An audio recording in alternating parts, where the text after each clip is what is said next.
Selamat pagi adik-adik, perkenalkan nama saya Risma Salus, saya dari Prodi PGSD kelas 2E. Di sini saya akan menjelaskan apa arti dari tanah.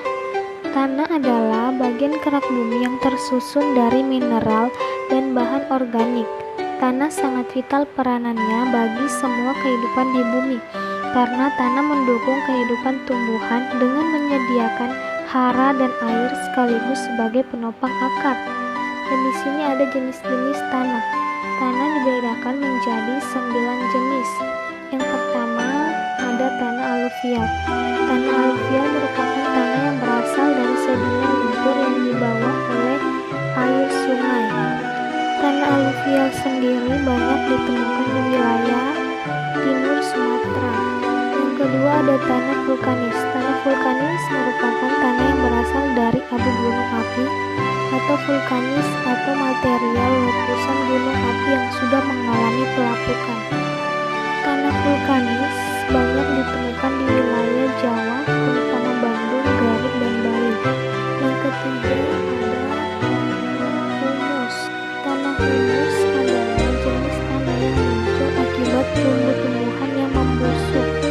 Berbagai tumbuhan yang membusuk ini membuat tanah humus mengandung unsur hara yang tinggi. Artinya, tanah ini pun bersifat sangat subur. Tanah humus sendiri banyak terdapat di Pulau Sulawesi, Sumatera, dan Jawa Barat.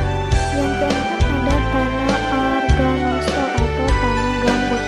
Tanah gambut juga sering dikenal dengan sebutan tanah organosol.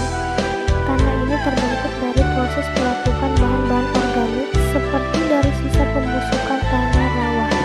Tanah gambut sendiri ini banyak ditemui di daerah pasang surut seperti di bagian barat, Kalimantan Barat, dan Sumatera bagian timur. Yang kelima ada tanah podzolik merah kuning. Tanah podzolik merupakan tanah yang proses pembentukannya dipengaruhi oleh curah hujan yang tinggi serta suhu yang rendah. Tanah podzolik merah kuning sendiri ini banyak terdapat di daerah pegunungan tinggi Sumatera, Sulawesi, dan Jawa Barat. Yang keenam ada tanah kapur. Tanah kapur merupakan jenis tanah di Indonesia yang berasal dari batuan kapur. Tanah kapur bersifat tidak subur, meski demikian tanah ini masih bisa ditanami tanaman seperti pohon jati. Tanah kapur biasanya berada di daerah berkapur seperti Gunung Kidul, Yogyakarta. Yang ketujuh ada tanah pasir. Tanah pasir merupakan tanah yang hanya memiliki kadar air sangat sedikit dan sangat miskin unsur hara. Tanah ini biasanya terdapat di pantai Parangkusumo, Yogyakarta. Yang kedelapan ada tanah laterit. Tanah laterit merupakan jenis tanah yang sifatnya tidak subur atau bahkan dapat dikatakan sudah hilang kesuburannya.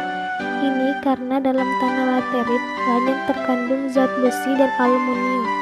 Tanah laterit ini banyak ditemukan di wilayah Jawa Barat, Sulawesi Tenggara, hingga Kalimantan Barat. Yang kesembilan ada tanah litosol. Tanah litosol merupakan jenis tanah yang terbentuk dari proses pelapukan batuan beku dan sedimen. Tanah litosol memiliki ciri khas butiran kasar serupa kerikil. Tanah ini sangat miskin unsur hara sehingga tidak subur dan kurang baik untuk pertanian. Tanah jenis ini biasanya banyak ditemukan di daerah Pulau Sumatera, Jawa Timur,